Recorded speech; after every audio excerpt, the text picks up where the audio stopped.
Hi there, my name's Liz Hedgecock and welcome to another one of my occasional book reading videos.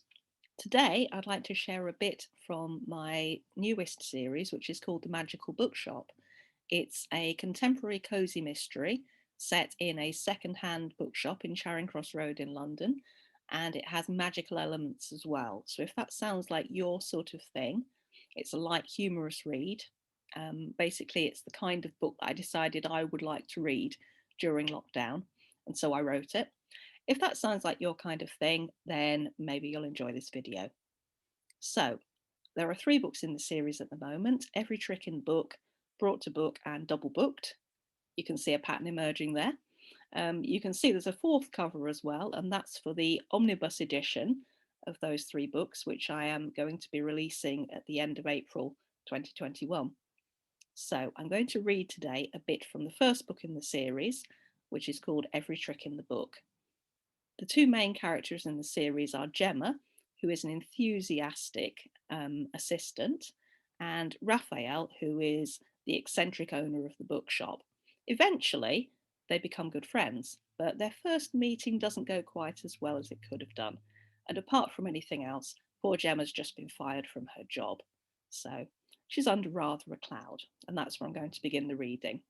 Hope you enjoy it, and I apologise in advance for any fluffs because there are bound to be some, not to mention sudden cat invasions. Happens all the time here. Okay, here we go. The city bustled past Gemma as she stood outside the building. I don't want to go home yet, she thought. If I go home, I'll probably sit in front of the TV and cry. Besides, the thought of packing into a tube train, a sardine just like any other, repelled her. I have to do something, she thought, and started walking. She wasn't entirely sure which direction she was heading in, but she was going west. Gemma walked past office blocks and shops and churches, and gradually the city of London became less and less citified, and she found herself in Covent Garden. But today she wasn't in the mood for boutiques or quirky little specialty shops, so she carried on to Charing Cross Road. Here, everything seemed slower. People flicked through boxes of books on the pavement or pointed at window displays. People didn't hurry. They sauntered or just stood. So far on her journey, Gemma had felt like a slow person in a fast world.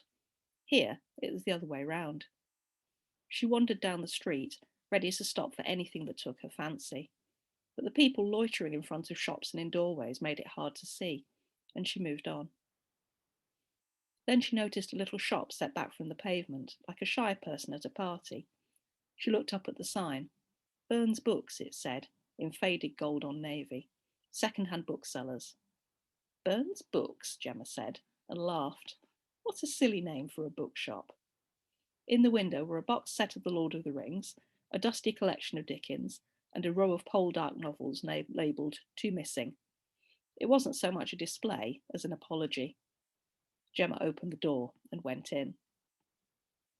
A bell above her head jangled, and a man reading 2000 AD jumped and hastily put it down on the counter. Hello, he said, frowning. What do you want? You're not from the council, are you? He pushed a hand through his sandy hair. No, said Gemma. Would it matter if I was? Sometimes they try and sneak in under cover, said the man. It's to do with business rates. His eyes narrowed. Don't tell me you're from the Retail Association. Still a no, said Gemma. I just wanted to come in and look at books. She took a step towards the shelves, but the man unfolded himself from behind the counter and intercepted her. Why are you dressed like that, then? He asked, eyeing her suit and heels. Gemma eyed him back. I could ask you the same question. He was wearing blue and green tartan trousers, a thick bottle green velvet waistcoat incredibly unsuitable for the weather, a dress shirt with a pleated front, and a gold lame bow tie. I'll dress how I like, thank you very much, the man replied with dignity. Which books do you wish to look at? He said this as if expecting her to back down and admit defeat. Novels, declared Gemma, nose in the air. I like novels. The fiction section starts there, he said, jerking a thumb at it, and retreated behind the counter. Gemma approached the shelves, trying to remember the last book she'd read. She liked reading, loved reading, in fact, but somehow those evenings working late or getting merry with Em and the weekends doing a little bit of extra work to stay ahead really cut into her reading time. She scanned the shelves for something impressive, something which would show this snooty bookseller that she wasn't an illiterate fool who had stumbled into a bookshop by accident. Tolstoy, that should do it. Her hand stretched towards Anna Karenina on the bottom shelf, but before she could grasp it, the book was obscured by a blur of marmalade fur. Yellow eyes glared at her. The cat sat down right in front of the book, then without ceremony began to clean its bottom. Excuse me, Gemma called. There was no response, and she had to call again. Yes, the man inquired. There's a cat in the way of a book I want to buy. Oh, yes, that will be Folio. And the man returned to his comic. I don't think you understand, said Gemma. I need you to move the cat. The man stared at her over the top of his comic. I don't think Folio would like that. He's a cat, said Gemma. I'm a customer. Or at least, I'd like to be a customer, but I'm finding it difficult. I know, the man cried, looking as pleased as if he had made an important discovery. I can make a note of the book you want and your name. When Folio moves, I'll put the book in a safe place and you can come back for it. Gemma stared at him. Or I could go to another bookshop. An unpleasant shiver ran down her spine. Really, the bookshop was remarkably cold, and it smelt a bit damp. She straightened up and looked around her. It's like going back in time. The counter was dark wood, probably mahogany, and on it stood a huge brass cash register. The shelves were sagging pine, and the floor was wood in a herringbone pattern, like in an old-fashioned school. There were no posters, no promotional materials, no recommendations. The only attractive thing in the bookshop was a red leather button-back armchair with a tapestry cushion. That looked warm and inviting. She took a step towards it, and the cat, Folio was it, dashed past her, leapt into the armchair and settled himself down.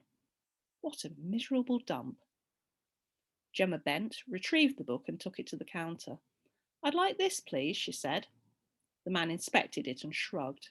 Never read it myself. He opened the front cover. £2.50, please. Gemma held out her phone and the man looked at it. That's worth more than £2.50, he said.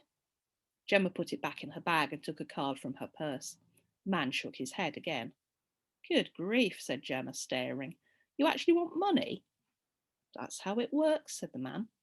He pushed buttons on the cash register, and with a great clanking and ringing, figures pinged up in the top window. Gemma opened her purse and handed over a £2 coin at a 50p piece. I'm afraid I'm fresh out of shillings, she said. Very funny, said the man. I can write you a receipt if you wish. Don't worry about it, said Gemma. Would you like a bag, then? He indicated a nail driven into the shelf behind him, from which hung plain brown paper bags on a string. I'll put it in my own bag, thanks, said Gemma. She felt something pushing at her ankles. It was the cat, Folio. Oh, he likes me, she said, bending to stroke the cat. I wouldn't do that, said the man. He isn't very friendly. Folio looked up at her, then put his head against her leg and butted. Gemma took a step back and he advanced and butted her again. He's trying to push me out of the shop, she thought. Well, that's fine by me. I don't think I'll be returning here in a hurry. Bye, she said, and walked briskly towards the door. As she reached the handle, Gemma noticed a small white card stuck into the wood with a drawing pin. Help wanted, it said, in elegant copperplate script. It certainly is, thought Gemma with a smile. I don't think I've ever seen such a sorry excuse for a bookshop in my whole life. And with that comforting thought, she closed the door firmly behind her. So that's part of the opening of Every Trick in the Book. I hope you enjoyed that, and if you did, you might want to check the book out on Amazon, maybe, because that's where it lives. So I've put the global Amazon store link for it on my slide, which is https://mybook.to/bookshop1, and that will take you to the nearest global Amazon store for your country. I've also included the global link there for the box set, which is coming out at the end of April, which is the same, except that instead of Bookshop 1, it's Bookshop Box at the end of the address. So, hope you've enjoyed that, and I may be back again fairly soon with another reading for you. Hope you enjoyed it, and take care until next time. Bye.